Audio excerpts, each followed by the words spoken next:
Hi, I'm Jess from England and I've been staying at Mahatma Yoga for a week, and it has been a fantastic week because I have never tried yoga before, never tried meditation, didn't actually know what a yoga retreat would involve, and it's just been the most fantastic experience because it's located right here on the bank of the River Ganges.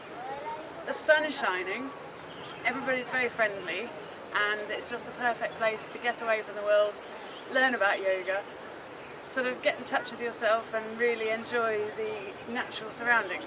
So everybody should definitely come to Mahatma Yoga.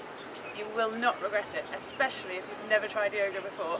Like me, it might hurt, but actually it's really good to know what your body can do and to encourage you to carry on doing it once you leave.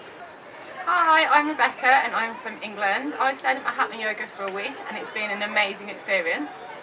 Mahatma Yoga is an awesome place to stay. The yoga is fantastic and the food here is amazing. There's free Wi-Fi in your bedroom, which is what everyone needs, and it's just very peaceful here. Lovely surroundings, so yeah, I've had a great time here. You should all come. Oh, there's monkeys here as well.